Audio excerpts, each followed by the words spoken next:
us now. Only love. Welcome back.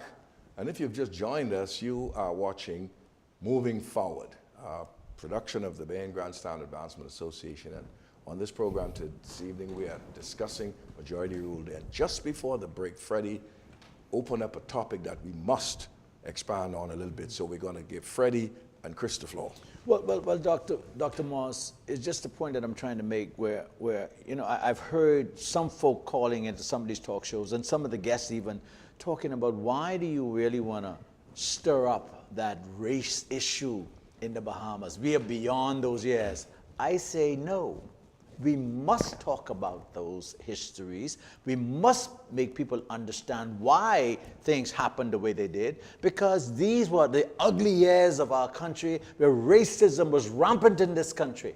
You couldn't go into certain banks. You couldn't go into certain businesses. And I hear people calling and say, well, you know, that's not the way. Maybe that's not the way it is now, but there's still some insidious racism in this country happening today. There are people who are trying to keep Bahamians of certain beaches. There's certain kinds of special interests who are trying to hog all the business in the transportation industry. We have some issues right now done at the airport with some of our cab drivers. That was the same issue that happened 60 years ago, Dr. Curry. And I'm saying, unless we expose these insidious, ugly aspects of our history, so that we can wipe them out and we can face them and teach the truth about them, so that our people can know that the Bahamas was a place where we had these problems, but we've overcome them to a certain degree, but they still exist. I vividly remember one about 10, 15 years ago, KTB, you were aware of this. We approached one minister of education, and we insisted that we had a problem with not teaching African/Bahamian history in the schools on a mandatory basis. The retort was, why do you want to teach racism in our schools? Well, why do we want to teach this in our schools, Dr. Curry? Yeah. You're in charge of the history department at the University of the Bahamas, and when we speak of these issues, I get from you that it is ultimately very important for us to know our past, because if you don't know the lessons of the past, you will continue to repeat the class. Let me respond, because I think you've made such a wonderful point. Douglas. Yes. Let me just say that in the United States, about 2 decades ago, there was a cultural war that took place between Dick Cheney, remember he was vice president at the time. His wife, Lynn Cheney, was an academic. She was involved in rewriting the curriculum in Texas, I believe, and a couple other states. And she believed that they had to whitewash, pun intended, U.S. history, is to take out all the ugly parts. You know, let's move out the immigrant experience. Let's take out all this stuff about slavery. That's not. Let's have a history that's palpable and easy to digest. Yeah. Yes. She was challenged by one of my favorite historians, a progressive historian by the name of Gary Nash out of UCLA. Yes. Gary Nash made a very poignant argument. He said, we do not want to perfume the past. What you want to do is you want to tell history, both the triumphs and the tragedies. You need to talk about the warts, the ugliness in history, because when you talk about them, you expose them. You allow for healing to take place. That's right. If you don't talk about that stuff, there's no way that you can move forward and progress. So you have to take the good and the bad. And I say that for us here in the Bahamas. We don't want a sanitized history. We want to know about all of the things that have happened, for better or for worse. And until we do that, we cannot have reconciliation. We cannot have recovery. We cannot have repair or reparations. We need to deal with the realities of our past. And I'm saying that as a Conky Joe white Bahamian, we need to do that. And let me say one last thing. Yes. I love what you were saying earlier about featuring individuals who are not getting the limelight. I want to talk for just a moment about a laborer, Leonard Storr. Yes. Burma Road Ride, he went into the Pleasantville company's company house, so to speak. And he emerged with a cut over his eye. We're not so sure what happened inside the building with him and management. But when he came out and when people saw that he had come out and this cut was above his eye, that incited the crowd because they realized this man was willing to do whatever it took to get his rights. You know what people wanted in 42? They wanted bread on the table. Yes. When you hear the slogans as they marched to Bay Street, it was all about workers' rights. It wasn't about some kind of abstract theory. It was about, I need equal pay for equal work, and I need bread on the table to feed my family. That is what they were interested in. And I'm going to say that today in the Bahamas, that as we commemorate the 60th anniversary of the general strike, that is what laborers in the Bahamas want today. Fair wages, equitable working conditions, and the same rights that are given to any foreign national who comes into the country. And that's what we're still fighting for in this country. I heard the statistics on one of the talk shows just yesterday. They said there is a particular company where 70 of their foreign expatriates is making the equivalent of over 2,000 Bahamians. 70. That is startling. The equivalent, and this is a statistic that, and I can't remember exactly which company, so I wouldn't name the company, but I said, that is incredible. 60 years ago, the riot, the strike came about as a result of a foreign company paying Bahamians 1/2 the wage of the foreign, and not that the foreign company didn't want to pay the Bahamian the same wage, you know. No, but those who were in power felt that you cannot pay the Bahamians the same that you're paying the foreigners, because when you all go, when you they spoil them. That was the 42 riot. Now, the 42, now in 58, the 42 riot. I'm sorry, you're absolutely correct. The 58 strike. There was the other inequity. Here you had the Bahamian government gives a monopoly license to white taxi cab drivers to transport tourists from the newly opened airport to the hotels, completely excluding black taxi cab drivers from any business they could operate out of the airport. And the taxi cab drivers tell me even today they haven't that kind of challenge, because there are certain special interest groups who want to bring the tour companies now to transport those persons from the airport to their respective hotels, bypassing the cab drivers as we speak today. So the independent individual taxi drivers left out of the picture. That is correct. So what we're seeing in our country today, as we try to tie these things together, is that we still have barriers of exclusion. A lot of them are mechanisms of socioeconomic inequalities, whether it's the tuition to go to an IB school that is $2,000 a semester, leaving most working class blacks out of that. Out of it. Can't afford it. Or in certain clubs on Eastern Road, that by the economics of the cost involved in membership, you are naturally creating de facto racism because you have a barrier of exclusion. Yes, you know, one of the problems, there are several problems that are causing us to stagnate just where we are in this whole discussion. Each year around Majority Rule Day, we have this kind of format. People get together, whether it's on talk shows and on television, and we repeat a narrative that we have bought. And then once Majority Rule Day is over, then everything is rest aside until the following year.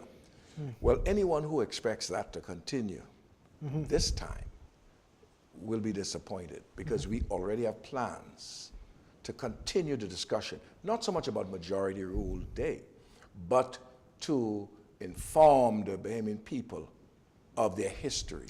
You see, it's important because, as I said earlier, prior to 1783, I think, when the Loyalists arrived, the European stock, that's the white people, were the dominant race in the Bahamas.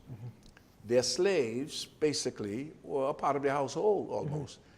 They lived on the premises of the masters, and they were handled as inferiors, but still not harshly segregated. And that is true. But CB, isn't it interesting though, that the reason why they came here, they were fleeing, they were running away from America, the Loyalists, after they were defeated, right? To run to this country, the Lutheran adventurers. And then when they came, they brought with them, they bring in the slaves, the indentured servants, to oppress people. But they were seeking freedom, but yet when they got here, they oppressed those under the name of religion. Largely so.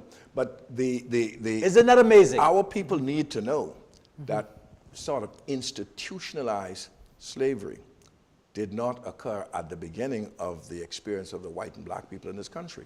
Residential segregation was not effective until after 1783, because when the Loyalists came and they brought thousands of their slaves, the white population became alarmed. Yes. And they said, wait a minute, these people are going to outnumber us. And so they rushed into Parliament. And Bahamians need to know this.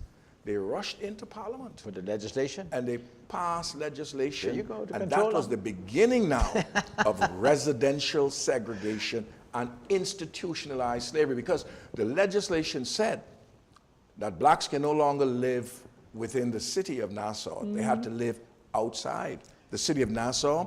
Blacks could not be up and about after sundown without a piece of paper. There is still some legislation in certain areas on Love Beach that says very clearly, I didn't know very that. clearly, that no property should be sold to Negroes.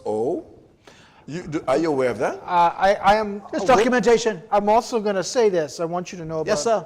1723, our first slave codes were passed. In those slave codes, it says that enslaved persons could not meet at night in groups of 5 or 6 to drum, to beat, to make music, or to congregate in general. That is correct. It also says that they had to have a pass, a passbook, to leave a plantation. So there was already mechanisms of control and prohibitive measures in place to prevent all kinds of association and freedoms being curtailed.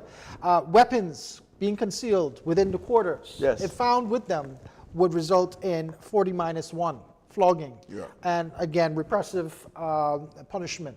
So the 1767 measures, slave codes, again reflect that kind of punitive punishment. But it was intensified. No, I'm not disagreeing. Now you want to see, if you want to go to a system of laws that reflect the intensification post-Loyalist arrival, go to the 1797 Comprehensive Slave Code. Man, they controlled everything. Like, for example, huskering, peddling on the street, the selling of spirituous liquors, playing at night and making a public nuisance, gathering in groups. All of those things were embedded in the 1797, why they call it comprehensive, because they want to make sure everything was covered. And did you run across the one that says Junkanoo is a nuisance? We're looking at that, yes. I brought this to you. I'm hoping to find that, because if it does, we got to stop the hypocrisy. In our country, we're talking about Junkanoo is our national festival, is the most expressive cultural expression we have in the country,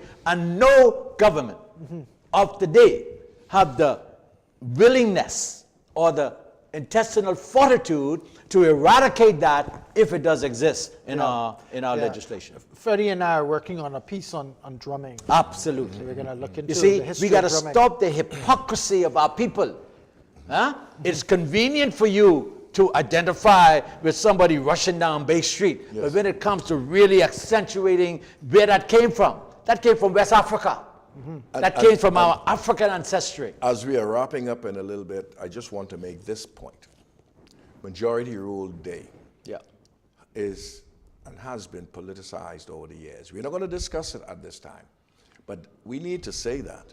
We need to say that Majority Rule Day was not brought about by any single entity in this country. A white man was very prominent in that. Not only was Sir Alvin Brennan very prominent, and but we had English people living here, and they were very supportive, albeit behind the scenes. This is not a racial thing, No, it has little to do with one party.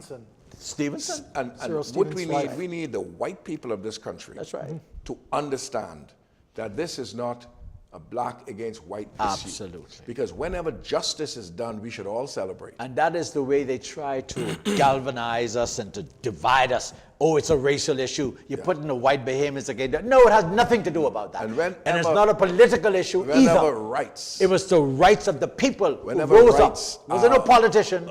Achieved by people who have been deprived of those rights, we all should celebrate. Absolutely. And I said that yesterday at QC. I say a Majority Rule Day is for all Bahamians, whether you're Filipino Bahamian, white Bahamian, everybody. Greek Bahamian, it's for all of us. Those workers who were oppressed, no one asked them what political organization they belonged to. They were just oppressed. But what we must do in coming to a rapid conclusion here, we must get our history out. I mean, I was saddened in a way, speaking to the entire family at C.R. Walker. A lot of them knew so little about C.R. Walker, the great man that he was. Right. Perhaps one of the greatest Bahamians of the 20th century was Claudius Roland Walker. They were not aware. When we began to explain the importance of Baintown and Grantstown to the progress of this nation, when I told them, if you live in Baintown or Grantstown, you should be proud, they cheered. They cheered but because they need to know they have that been conditioned they need to know to believe. They need to know, CB, that they have that wonderful monument of him still sitting right there on Blue Hill Road. That's right. The Reinhardt Hotel. Yes. And the They reason didn't know where it was. not where it is, nor why he had to build it. They didn't know where it because was. his wife, who was an African American, her friends couldn't go and stay in nobody hotel. Not They had so to right. build a place So right. where they had to. If you had an event, a Yes. religious event, a Right. social event, your daughter got married, you could not go into the... You may not even realize this. I'll say this. The Reinhardt Hotel was the headquarters for the PLP Okay, in the yes. 67 election. Oh, but absolutely. Okay, then. He had a So newspaper it brings out of me there. back to my point, and I always plug this, particularly on occasions like this.